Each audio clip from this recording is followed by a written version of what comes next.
you to the band again. Just honor God for them. Can we just put on that lights there at the back, Tulani? Yeah, Tulani, yeah. Yeah, that's free. Thank you. Otherwise, if the people look at the video, they're going to think we are darkies. We live in the dark. We don't like the light. We are, well, in any case, we are the light. So we don't need light. This morning, we are in our third sermon on making the crowd a flock. A flock. We honor God for that. We honor God that He's busy working in this church, that He's busy adding people to the church, that He's busy adding into our lives. You know, the biggest gift that God can give us if we have Him. And this morning, I'm going to talk to you about taking up your cross. You know, it's easy to become a Christian. It's easy for God to change your heart. It's easy for God to open your heart and let Him in, come and stay in your heart. But to take up your cross, something else. It speaks of something different from us. And let's start with our series again in Micah 2 verse 12. I will surely assemble all of you. You see, God didn't say, I will surely gather you. That word assemble, it means God has a purpose. It means God wants to do something in our lives. He don't just want to get us together. He wants to assemble. You know, when we were in the police, they used to call us and say, we are assembling at 6 o'clock at that grounds. But then we knew there's something going to happen. Then all of us in the East Rand, we would come together 4 o'clock in the morning, and then we would go and work. So God is assembling us for His work. O Jacob, I will surely gather the remnant of Israel. I will put them together like sheep of the fold, like a flock in the midst of their pasture. They shall make a loud noise because of so many people. You know what's my biggest desire this year? That this English church will be full, that there will be a loud noise. There's already a noise. Amen. When you come in, I hear the people, they gossip. Not gossip, like, you know, talk with each other, and there's a loud noise when we sing. Yo, it's so nice when we sing. We sing out of our hearts. And then He says in verse 13, the one who breaks open will come up before them. You know, God needs people to break open the boundaries. Maybe the devil has put boundaries on your life. God wants to break down that boundaries. He wants you to go break open and to say, God, I'm going through the boundaries. Sometimes you're going over the boundaries, but we're going over. Or we're going through. But we're not going to stand on one side and say, okay, Lord, now I've come to a dead end, and now I'm standing there. I'm not going forward. He says, who breaks open will come up before them. They will break out, pass through the gate, and go out by it. The king will pass before them, with the Lord at their head.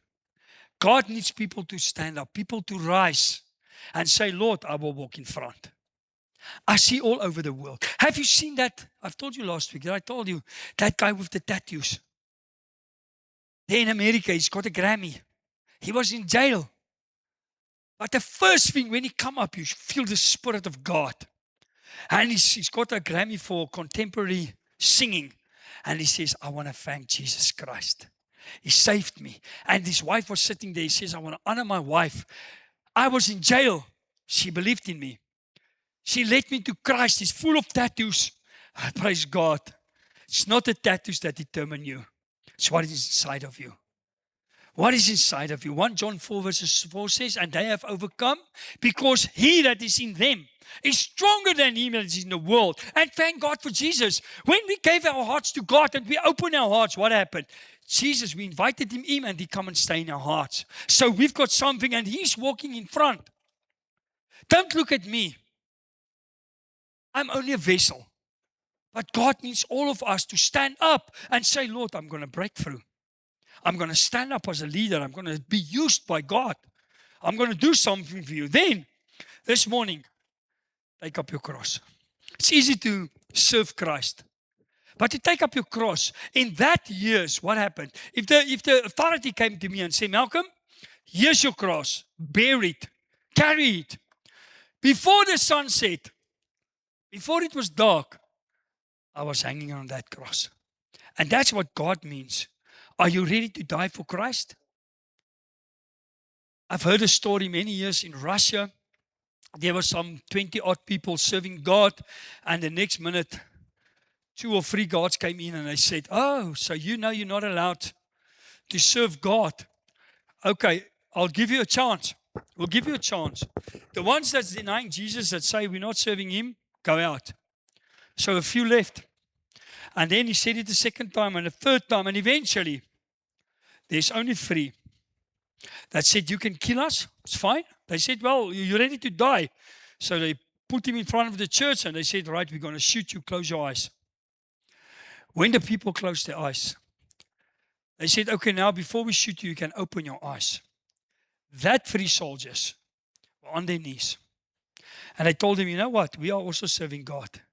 But we wanted to see who's really honest with God, who's really serious with God. We know now we can trust you."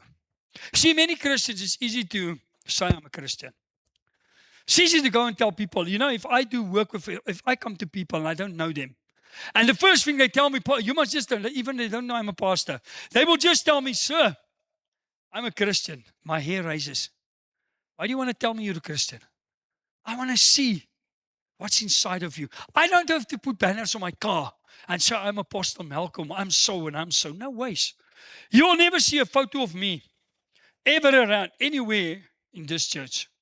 Yeah, there's photos, we had photos at the back, but not I'm uplifted in this church. This is your leader with all these photos and stuff. God is the leader. I'm following Christ. We're all following Christ. We must be very careful. If you want to take up your cross, what must you do? Go on your knees. That's how you take up your cross. And then we want to start off Matthew 6, verse 24. Then Jesus said to his disciples, can I say whose disciples? You know what the word disciple means? It means follower of Christ, imitator of Christ. So the minute you gave your life to Christ, you become a disciple. You become a disciple. He says, if anyone desires to come after me, let him deny himself, take up his cross, and follow me. That's how easy it is. Deny yourself. That means less of you, more of God. Like Wayne said, if you know what happened to this man this week, since last Sunday when he exited this church, he was accused. His wife was accused, falsely accused, because they're Christians, because they believe in Christ. So he took up his cross. But now, what is happening inside of him? What is happening inside of us every day? Forgiveness. Set them free. If you don't set people free, you know what you do? You put yourself in a cage. And you're fighting against yourself. No one has the key of that cage except you. Forgiveness is setting one free. And then we read, verse 25, for whoever desires to save his life will lose it. But whoever loses his life for my sake will find it. To deny yourself means giving your whole life over to Christ. Say, Lord, it doesn't matter what it cost me. Jesus came to brought peace. He bring peace to this earth. But what did it cost him? His life. This church is getting hot now. His life. To follow Jesus, it will cost you maybe something. Maybe not your life. But maybe it will cost you your family. Maybe it will cost you your friends. I remember I had a lot of friends when I was a policeman. But when I started serving God to the fullest, they were still my friends, but only on paper. They thought I was crazy. They thought I was different. But thank God, I stood with them. I still visited them. I still made a choice. Say, Lord, I'm not better than them. I was just better off. We're not better than a sinner. You're better off. That's the only thing. And it's because of God's grace. And then, always live a crucified life. As if you are crucified. You don't have to be crucified because Christ was already crucified. But maybe tomorrow God will tell you, go and spread the gospel in Nigeria. And maybe you can lose your life. But what the Bible said we read just now, if you want to gain your life, you will lose it. If you lose your life for Christ, you will gain your life. It's not this life. It's in forever and ever in heaven. Luke 10 verse 25. And behold, a certain lawyer stood up and tested him, saying, Teacher, what shall I do to inherit the kingdom of the external life? He said to him, what is written in the law? What is your reading of it? You know, sometimes people interpret the law, they're reading God's word in their own way. But Jesus asked him, how do you read the law? So he answered and said, you shall love the Lord your God with all your heart, with all your soul, with all your strength, and with all your mind, and your neighbor as yourself. When last did you feed the hungry? When last did you give us a little bread to someone that needs it? When last did you show kindness? Maybe see an old lady at a Spar and tell the people, wait. Let that lady come and stand in my place. I will stand at the back. Have you ever done it? Have you ever seen a lady get out of a car and say, ma'am, can I help you with your... Most people will say, no, I'm okay. You know why? They don't have money to tip you. Say, I don't want to tip. You know how many people I pick up next to the road? Take them to Tzaneen or wherever. I never asked him 1 cent. Never. Because I said to him, I bless you. And if I bless you, God will bless me. Sometimes we need to get out of our comfort zone and say, Lord, maybe it cost me something at that moment. It doesn't always have to be money. It can be your time, your energy, or just being there for someone. And then he says, and he said to him, you have answered rightly. Do this and you will live. Do this and you will live. Let's not live for ourselves only, but for our neighbor. And then we see in Matthew 7, verse 13, enter by the narrow gate to take up your cross. It's a narrow road.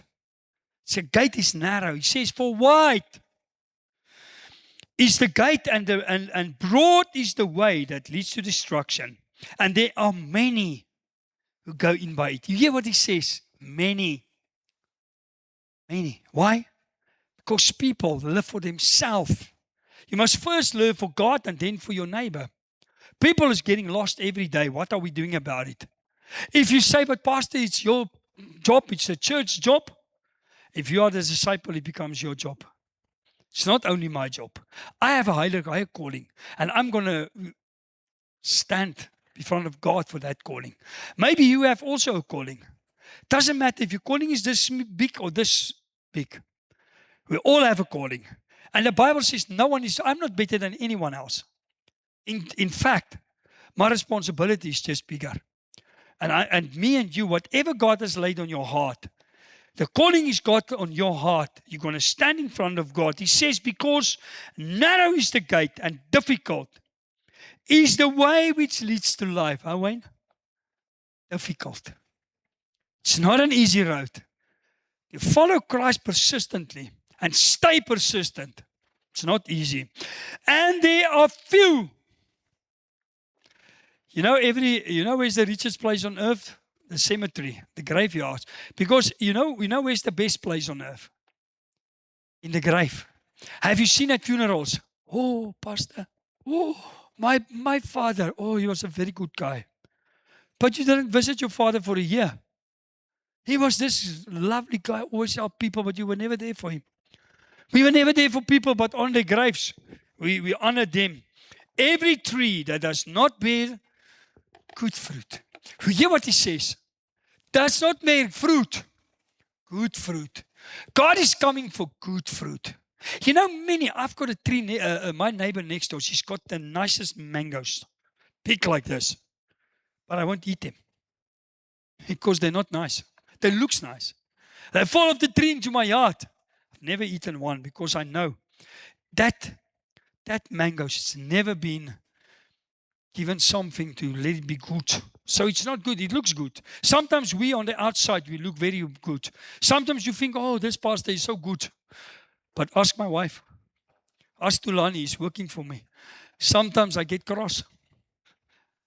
Don't look at the outside. Look at the heart. We're going to stand in front of God. Every fruit that does not bear good fruit is cut out, is cut down, thrown into the fire. God is coming for fruit. Luke 3 verses 8. Therefore bear fruit worthy of repentance. So in other words, why did we get saved? What does he say here? Repentance is just say, oh, sorry, Lord, and then you go on. No, bear fruit. If you repent and give your heart to God, we must bear fruit. And not begin to say to yourselves, we have Abraham as our fathers. You know, many people think because I sit in church every Sunday, because I do good, because I have a good father and a mother that prays for me, I'm automatically going to heaven. Many times I had to go and tell people, God does not want your money, He wants you. See, many people think I buy my way out to heaven.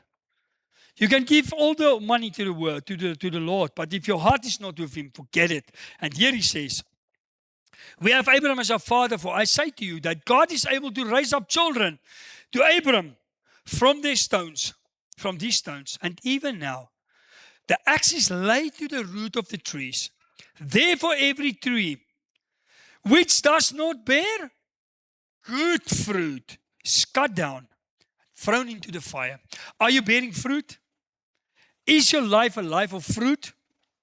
Say, Lord, maybe I don't have the ability to preach the gospel, but I can at least just show my appreciation to someone and just do good to someone. And if people ask you, but why do you do good to me? Because God is in my heart. See, it becomes a testimony. Everything you do can become your testimony or God's testimony. Matthew 7:21 says, not everyone who says to me, Lord, Lord, shall enter the kingdom of heaven, but he who does the will of my Father in heaven. Therefore, whoever hears this saying of mine and does them, I will liken him to be a wise man who built his house on the rock. And the rain descended, and the floods came, and the winds blew, and beat on that house. And it did not fall, for it was founded at the rock. How many times do you hear people, oh, I'm not coming to church anymore? The church people, oh, they're wicked. The church, they hurt me. Here the Bible says, if your house is built on the rock, people will not hurt you. No one can hurt you except yourself. We allow stuff to come into our minds and to lay on our hearts. What do you allow in your heart? Are you allowing the bitterness? Or is your house built on a rock and say, Lord, it's fine. If the wind come, if the storms come, I will stand firm. I will not bow to any person. I will not let God, the devil take what God has invested in me. Therefore, whoever hears this saying of mine and does them, I will like him to a wise man who built his house on the rock. And the rain, okay, I said it. And it was founded on the rock. Get rid of anything standing between you and God. There's maybe some stuff in your life this morning you get to read. Maybe it's bitterness. My theme on Wednesday night was the power of forgiveness. You must forgive. You must set it behind you. Romans 8. Oh, how are we going to become true disciples and bear fruit? Very important. Live in the Spirit. Too many times we live in the flesh and then we are hurt or stuff happened to us and we ask God, where's God? Because we want to satisfy the flesh. How do we live in the Spirit? Romans 8 verses 9 says, but you are not in the flesh, but in the Spirit, if indeed Spirit of God dwells in you. Now, if anyone does not have the Spirit of Christ, he is not his. How do you know if people don't have the Spirit of Christ? What does Romans 8:13 says? If you live by the flesh, you shall die.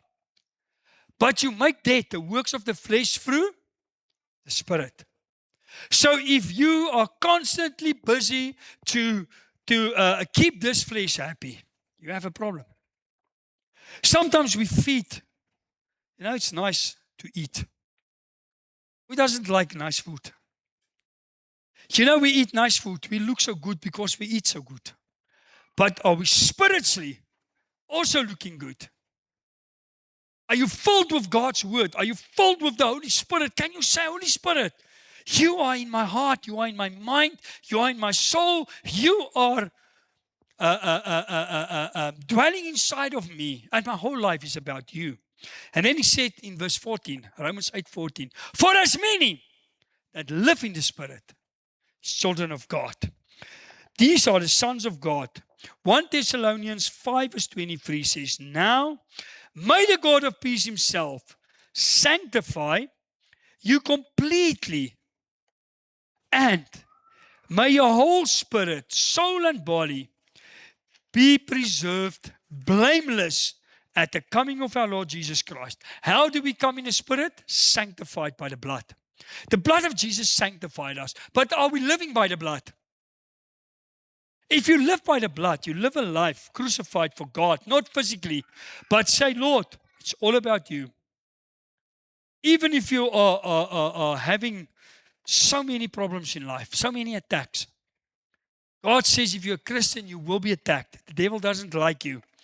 2 Corinthians 3 verses 3 says, clearly, you are an epistle of Christ. In other words, if people look at you, if you look at yourself in the mirror, what must you see? Christ. If people look at you, what must they see? Christ. We are an epistle of Christ inside of us. He says, ministered by us, written not with ink, by the Spirit of the living God, not on tables of stone, but on tables of flesh, that is of the heart. How many times that our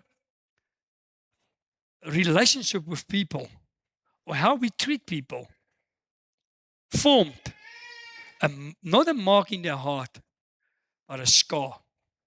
He says, people read us. People either see Christ of you or they don't see Christ of you. You don't have to go and tell everyone, oh, I'm a child of God, I'm a child of God. Just show it. Show them respect. Show them love. The Apostle Paul wrote in Galatians 3 verses 3, and he says, are you so foolish? You know how many of us are foolish? Having begun in the Spirit, you are now being made up perfect by the flesh. When you've taken up your cross, what happened? There's a separation. Separation is taking place between your spirit, your mind, and your soul. We all have a spirit with a soul living in a body. Where does the problem start? In your soul. What is your soul? It's your thoughts, it's your mind, it's your actions. Your actions, your soul, whatever you preserve in your soul, bring into your soul, it influences either your spirit or your body. It will have an effect on your spirit and your body. So fill your heart with God's word, and then God's word will come out. Galatians 5 verse 16 to 22 says, I say then, walk in the Spirit, and you shall not fulfill the lust of the flesh. You see, many times we say, oh, Pastor, I'm only human. Yet he says, if you live in the Spirit, you'll not have that excuse. I always say to people, God knows your heart. Eh? It's true. God knows our hearts. But do you know God's heart? God's heart is His word. He's following His word. He's living by His word. Here He says, you are now being made perfect by the flesh in the Spirit. I say then, verse 16, Galatians 5 verse 17, for the flesh lusts against the Spirit, and the Spirit against the flesh, and these are contrary to one another, so that you do not do the things that you want. If you continually stumble in your flesh, what do you need? What do you need to change? Fill your spirit with God's word. The more you have the word, the less you will stumble, the less you will fall. Get God's word. But, verse 18, if you are led by the Spirit, you are not under the law. See, many people are under the law. Oh, you mustn't do this, you mustn't do this, you must come on Saturday to church and not on Sunday. If you're led by the Spirit, God will give you a day of rest and say, go and rest on that day. Verse 19, now the works of the flesh are evident. What is the works of the flesh? They are evident. Now, only me and you knows. These things I'm going to read now. Is it you or is it not you? Do you sometimes practice it or not? What's the first one? Which are adultery. You know, many people, they like a beautiful wife, or they like a beautiful woman, or they like a beautiful man, but they're married. It's nothing wrong to see a beautiful woman. But you must go through the menu and eat by your house. But many people, they want to go through the menu and eat the menu. It's not what God wants. You know, me and my wife, there will be a beautiful woman. My wife will tell me, you look at that beautiful woman. And then I will say to her, yeah, she's beautiful, but it's not my style. But you know what? She knows. I don't love another woman. I love my wife. I don't want to commit adultery and go to hell. God sees when no one is seeing in my heart. I can easily fool the church and say, oh, I don't have a relationship. If you want to see this church empty, let the pastor walk around. Start having affairs with other women. You will see the problem. And then he says, fornication, uncleanness, lewdness, adultery, sorcery, hatred. You know how many people in this life, they sit in church on Sunday going to hell because they hate each other. Always got a problem with someone else. Hatred. Contentions. Jealousies. I hope you're not jealous on your spouse. If you are jealous, give it to God. Outburst. Don't we all sometimes have that problem? Where we flip up like this. You must work on it. God says outburst is going to cost you your life. Outbursts of wrath. Selfish. You know how many people is selfish? It's all because of me. Ambitions. God wants us to have an ambition. But your ambition must include God. Include His church and His stuff. Dissensions. Heresies. Envy.